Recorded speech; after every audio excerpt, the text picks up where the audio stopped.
Okay, everyone, hello. John Doyle and Emily Gulkson, and we're rounding up with the Triple Crown. This is our final leg, the Belmont Stakes, the true test of champion, Emily. A mile and a half. This is it. You excited or what? Yeah, I think it's going to be a good race, and interested to talk about it. I just following the chatter, the way people are looking at the race and assessing the pace and the form. I think we can bring something to the table that's a little bit different, and at least open some eyes to some different scenarios.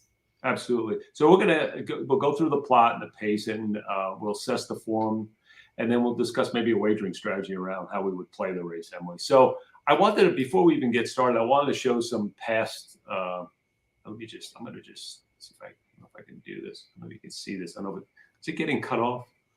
Let me just. I can see. Yeah, I can see everything. There we go.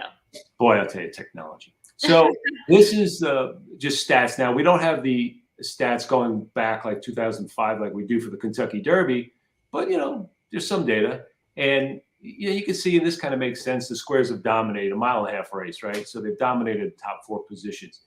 Believe it or not, they've won 16 of 23 top four positions, and the top four finishes were all circles in 2017. So that was really kind of an outlier. So you take those out, and it's really been squares. And the quadrant four runners do better than they traditionally do, right? I guess they win anywhere between 8 and 12%, but they do a lot better in this mile and a half Belmont. They're in the Super 9 times, the most, tied with quadrant one, and they have the most winners at 3. So something to consider as we go through the plot here. It's just some of that data there. So nothing, just that the quadrant fours do a lot better. So I think that's interesting, and to point out that the quadrant fours do better, but that they're squares, because when we look at Rich Strike, yes, who was a square in the Derby, yes. not so much today. You saw that how that plot evolved, right? Yeah. So what Emily's talking about, we had this plot out early for subscribers, and it changed because there was 2 horses that were scratched out of the race, and Rich Strike went from a square to a circle, small square to small circle in quadrant 4. You see these number 4 there. So kind of went from okay to really negative, in my opinion. And not only that, but it's the change from the Derby, where he was a square in quadrant 4. That's right, correct. And he's not a square today, so and he's going to be a much shorter price, as we know. So yeah. Yeah, so you can see, like, we have 2 plots. The surface distance obviously doesn't have any, because no one's been a mile and a half. So we have to rely on the standard plot. And when you look at this, based on what we said, right, 1, 3, and 6 stand out on the plot. Just because they're squares. It's, to me, especially a mile and a half race, trying to evaluate the pace, like how fast.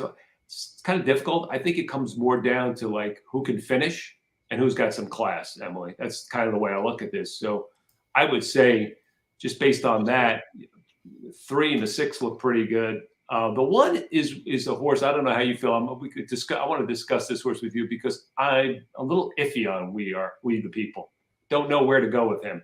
Yeah, and this is it's kind of easy for me, but this is sort of when I was talking about how people are assessing the pace and looking at We the People, as he looks like he's lone speed, as far as like how the public is reacting to him. And I look at the plot, and I don't necessarily see that.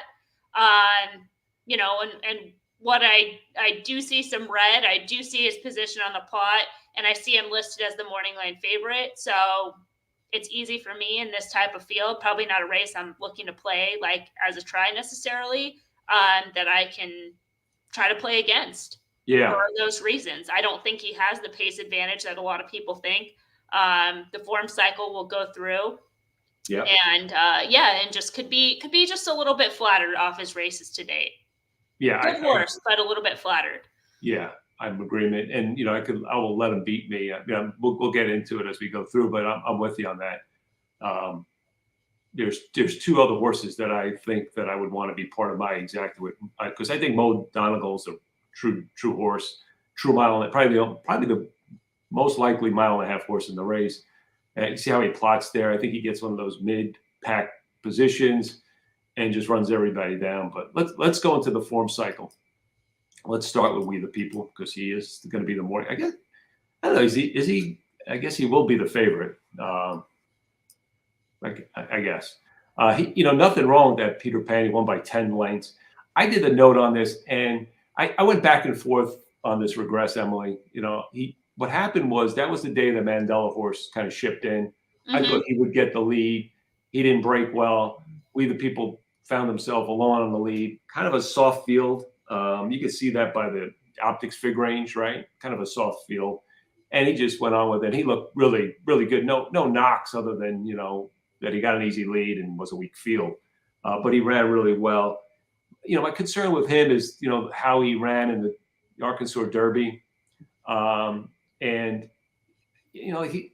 know. I'm just a little concerned. He's kind of like, if he doesn't get exactly what he wants, he could be vulnerable. And he's only got 4 races. The one time he was in a grade 1, he kind of laid an egg. No, as a favorite, there's a horse that either wins and I say, well, he wins, so be it, or he doesn't finish. He finishes off the board. Kind of idea I have.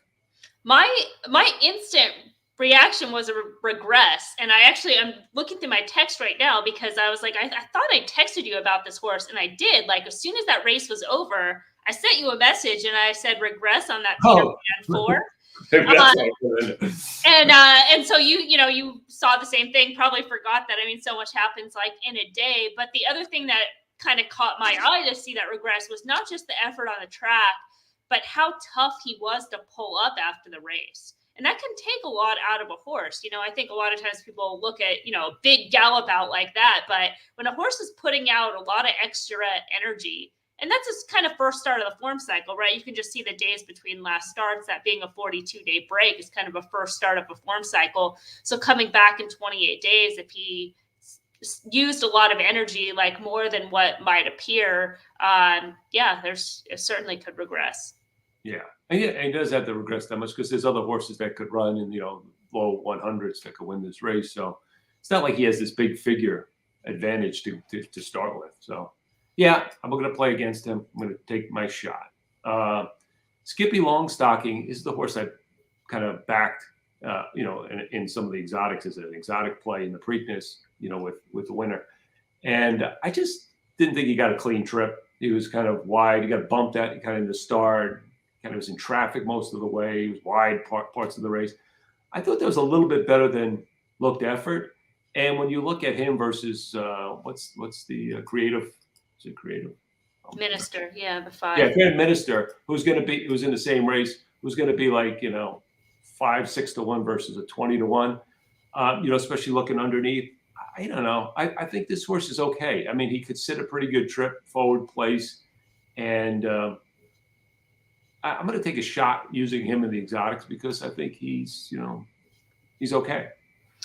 The trip is kind of what confused me, if we can go back to the plot real quick, because it's not necessarily the position, if I was looking at his running lines, I would see him in as a quad 1 circle. Right.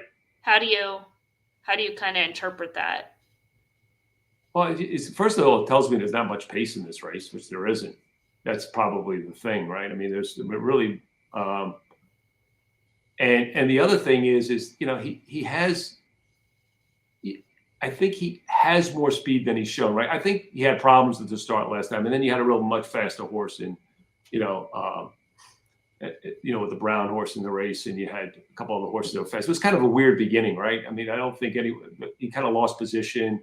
I think he has more speed than he showed in his last one. Right. I just think he's been chasing faster horses. I think with this race, with this pace of this race, I think he's going to be more forward and more relaxed than he has been in the last 2 races. Because the last 2 races, he was dealing with much faster animals. Okay. So he has We the People to his inside. So We the People goes. Do you expect him to be sitting on his hip? I think it depends on what they do with McPeak's horse. If McPeak's horse goes, he could be sitting right off of those 2. Right. I mean, who else is going to be sitting? Like Mo Donegal's a closer, right? Yeah, that's just what I just thought, the plot was weird. And I guess it really depends what they end up doing with Nest, right? Like, Right. Well, yeah, Nest could be forward. That's the two horses that I'm kind of around, the 2 and the 3. I'm trying to say, either one of them could trip out in this race potentially. At least get the first round on Mo Donegal, sitting right behind. I'm assuming the McPeak goes with We the People is going to go for the lead. There's no doubt about that, especially with the rail draw. So I think it's going to be the McPeak horse is going to be the horse that puts pressure. These two kind of sit 2 and 3. I could see sitting, third and fourth. Mo Donegal like 5th, and that's kind of I see the race, the early pace. So I just think it's a softer pace, and it's going to be about 1.5 miles. And I don't know. I really think this horse potentially could get 1.5 miles. I don't see a problem with that. And I just think that last race was better than it looked. Okay. I like Nest. I got to be honest with you. I think she's value in this race. Now, her numbers look a lot slower than these, but she's got really kind of a nice improving line. And I thought she got in traffic. It's not on the note there, but I thought she had traffic in that Oaks race. And I thought the way she stayed on for second and then the way she galloped out suggests to me that she can get, 1.5 miles. I don't think it's going to be an issue. When you compare her to the kind of Secret Oath who she ran second to, I think she could beat that horse. I think she's kind of close to that horse. That horse was 9-2, whatever, the Preakness. She finished 4th. She put in a good effort. I think this horse is more distance, the better for this horse versus Secret Oath, who I think is less distance is better. So I think she's a contender in here just based on that alone, just based on who she's run against and the strength of this field. Yeah, I think I'm not as high on her as an individual as you are. I think she's good. I think she's a good racehorse. But going into the Kentucky Oaks, there was so much hype that she was like much the best horse to beat, and I thought that field was pretty deep. There was a lot of ways to go, as we discussed. So I just don't know. I just don't know kind of like where she fits. I think she's gonna kind of run her race like regardless of trip. I just don't know like where that stacks up with these horses and with what type of trip she gets, right? If she's the one that's forced to go with We the People, that's not necessarily her running style, but according to the plot, that could be where she's at, right? Yeah. Well, no, I don't think anyone has to go. It's a 1.5 mile race. You could have a loan and still run a loan down 1.5 miles because the horse can't get 1.5 miles. So you don't have to. No one has to. Yeah, but I mean, is that the scenario that you think is going to happen? They're going to let We the People go and then just hope he comes back to the field? Well, it's different, right? The 1.5 mile race, it's not like you let a horse. I don't think you're necessarily letting a horse go because no one's going to be like 3-4 lengths in front or whatever. I mean, it's going to be a bunched field. It's not going to be stretched out because they're not going to go that fast. So it's going to be a matter of who can kick. And I don't think, unless you're thinking there's a strategy, and I don't think there would be, but maybe, where Pletcher's got Mo Donegal in this race that Nest goes to put the pressure. I don't think that's going to be the case, right? I think this filly is really talented. She's one of a few horses in this race with great. I know it's fillies, but at least she's got grade 1 marks. And I don't know. I just don't see like. Well, I mean, she is co-owned. She's by Rapoli, who co-owns Mo Donegal now. So there could be a scenario. Okay. I didn't know that. There could be a scenario where they do try to send. I didn't know that. That's a possibility. I just think she's when you look at this race, I think she's kind of on the improve, and I think she can finish, and I think 1.5 miles is within her realm. Where I think 1.5 miles is suspect with some of these others. Yeah. So Rich Strike, I don't know. I think he possibly could have just ran his race in that race. The point is from a gambling side, he's 7-2 or something in the morning line where he was like 90-1 or whatever he was. I mean, how do you kind of fix that in your head, right? I mean, that would be my biggest concern. Yeah, I mean, I don't think that his race was any type of fluke. I mean, you look at the grid, you looked at the way that that race played out, and the ride that he got, exceptional ride. I mean, it made sense in context. Right. Looking at him in this spot, it's not the same scenario. He's unlike, we'll talk about when we get to Mo Donegal. Rich Strike is a confirmed closer, like straight up. Mo Donegal isn't necessarily. He can sit closer to the pace and be more kind of like a grinder. And this race, even as you mentioned, that they could bunch up a little bit early, that's still not going to create the type of deep closer type profile. No. Right. Correct. I mean, that's a good point. Like, yeah, he's a closer. That's fine. But this necessarily a closer race. It's like you said, it's more of a grinder race, and that's where Mo Donegal kind of really fits, I think. Yeah. Right. Because it's a sustained run. It's not like a burst or anything like that, or a collapse. That's not going to happen. Creative Minister. What do you think? Is it potential that this horse peaked? With these quick races in between, the quick rest in between. I'm just thinking this horse might have peaked, and I don't think he's going to be valued. Yeah, absolutely. I mean, I didn't really think he was that great of value in the Preakness, and people No, he wasn't. As kind of the new face in there, the horse that was on the improve, and certainly could be peaked. And he's also kind of benefit from trips and race shapes as well. That again, he's going to have to work a little bit harder. The waters are getting deeper, things like that. The distance is longer. Things like that. So yeah, and another horse, I just don't know where they're going to put this horse in the race today, because he has had those bigger fields that he's been able to kind of negotiate, sitting in kind of that stalking trip, making that move, getting that first run, good trips, a handy type horse, but he might have to use a little bit more today than what he's kind of used to. Yeah, it just comes down to value for me, and I just might have last time was the time, and like you said, I think he was overbet last time too. So I agree. So that brings us to Mo Donegal, who I think is coming into this race prime for his best effort. I thought he ran huge in the Wood, even though a lot of people, I don't know, didn't think so. But the horse that won that race came back and won the Preakness.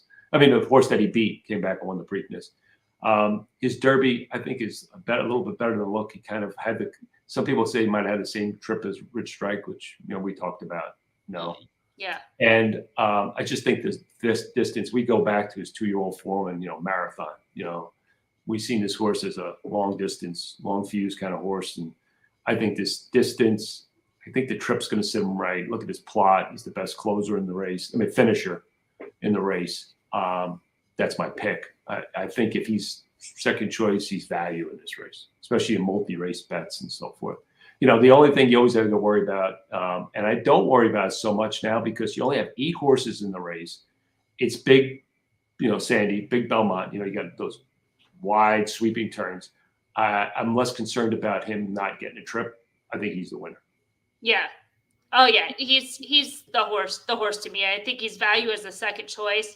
And maybe even there's a scenario that he's third choice if we the people's favorite and Rich Strike takes a lot of public money and attention. But yeah, I think he'll be the second choice, kind of regardless in value in that role.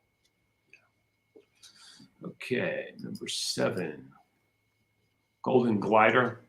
Just looks too slow to me. And we got to make up 10 lengths on We the People from the last race. He's got kind of an improving line, numbers wise, but and I just don't like the way he plots. For me, I'm not using him. Can you go back to where he plots on there, Yeah. just a point of reference? Oh yeah, that's kind of a rough spot. Yeah, for sure. Yeah, I mean he's kind of like Barber Road, maybe a little bit less seasoned than Barber Road when we get there. As just kind of one of those horses that he's not quite fast enough, but he's always running. I mean, there's no red in his grid, right? Right. There's putting him in spots, and he's showing up with efforts that are in the money type efforts. So as a win contender, no. As an underneath, probably want him in there. Okay.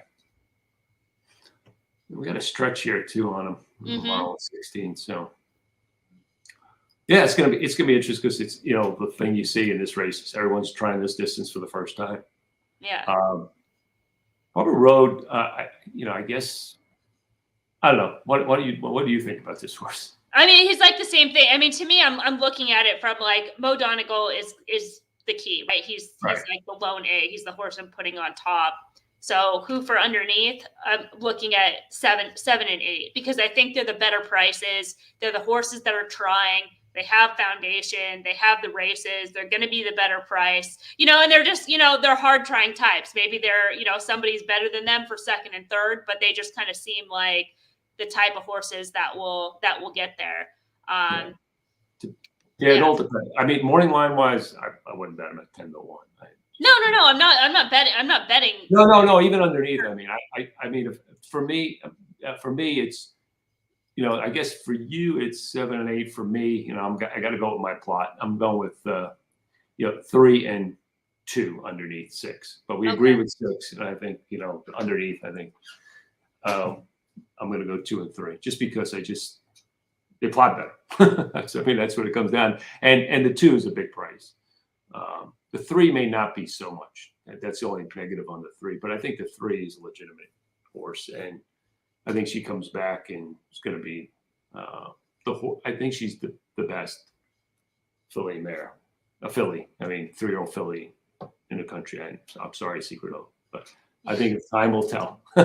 Yeah, I mean, I'm not really as strong in this race as far as who I think is second and third. To be honest, my opinion is pretty much the 6 is kind of a single and multi-race, or even a win bet, and playing against the 1.